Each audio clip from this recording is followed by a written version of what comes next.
નમસ્કાર દર્શક મિત્રો, આપ જોઈ રહ્યા છો સયાજી સમાચાર .live. હવે જોઈએ અગત્યના સમાચાર.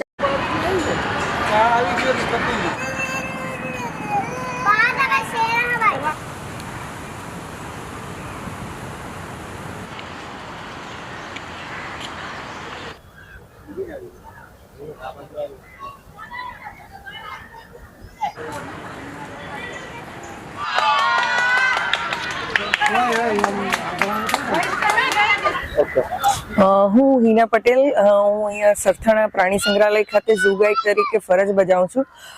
પ્રાણી સંગ્રહાલયનો જે મેઇન મોટો છે કે નાના બાળકોને જે એજ્યુકેશન પ્રત્યે વાળવાના છે, એના માટે અમે અહીંયા વર્ષ દરમિયાન ખૂબ જ સારી એક્ટિવિટીઝ કરીએ છીએ, જેવી કે સ્કૂલમાં ગ્રુપમાં આવતા બાળકોને પ્રાણી સંગ્રહાલય શું છે, પ્રાણી સંગ્રહાલય કેવી રીતે કામ કરે છે, સેન્ટ્રલ ઝૂ ઓથોરિટીનો પ્રાણી સંગ્રહાલયમાં શું ફાળો છે, એવી વિવિધ માહિતી આપવામાં આવે છે. અમે આ જે પ્રાણીઓ છે તે અલગ અલગ જગ્યાથી કેવી રીતે લાવીએ છીએ, એને માટે શું શું કાળજીઓ લેવાની હોય છે, આ પ્રાણીઓની વર્ષ દરમિયાન શું શું કાળજીઓ લેવાની છે, જેમ કે ઋતુઓ વારે વારે ચેન્જ થાય તો એમાં બીમાર ના પડે એ માટે શું કાળજીઓ, એને લગતું પણ શિક્ષણ આપવામાં આવે છે. આ ઉપરાંત 2 થી 8મી ઓક્ટોબર દરમિયાન વાઇલ્ડ લાઈફ વીકનું ઉજવણી કરવામાં આવે છે, જેમાં વિવિધ સ્કૂલોને બાળકોને ફ્રી એન્ટ્રી આપવામાં આવે છે અને એઓને વિવિધ કોમ્પિટિશન જેવી રીતે ડ્રોઈંગ કોમ્પિટિશન છે, સાયક્લોથોન છે, દોડ છે, રેલી છે, એની પણ ઘણી બધી એક્ટિવિટીઝ અમે કરીએ છીએ, જેથી કરીને આપણી જે આવનારી પેઢી છે એને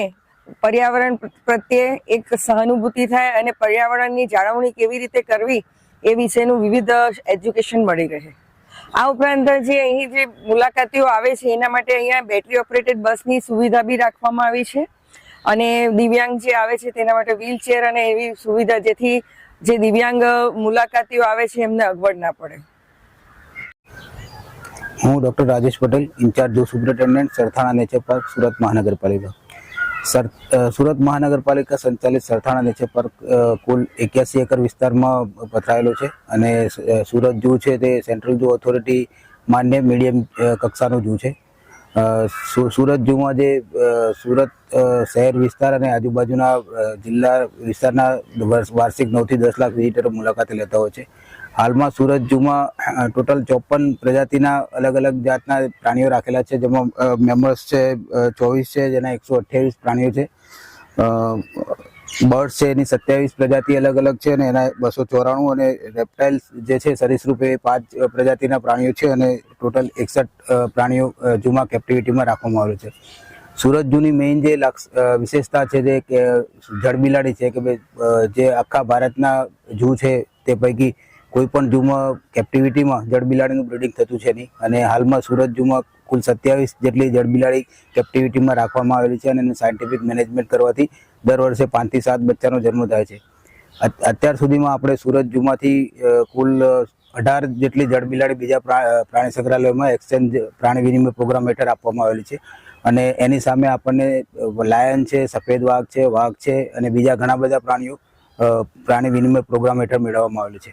સુરત ઝૂ જે છે એની વાર્ષિક જે કોર્પોરેશનની આવક કાઉન્ટ કરીએ તો આપણે 2022ના વર્ષમાં 9,41,000 મુલાકાતીઓ મુલાકાત લીધેલી હતી અને ટોટલ 2.56 કરોડ રૂપિયાની કોર્પોરેશનની આવક થયેલી હતી. 2023માં 8.76 લાખ વિઝિટર્સે મુલાકાત લીધેલી હતી અને 2.76 કરોડની આવક કોર્પોરેશનને થયેલી હતી, અને 2024માં ગત 28 તારીખ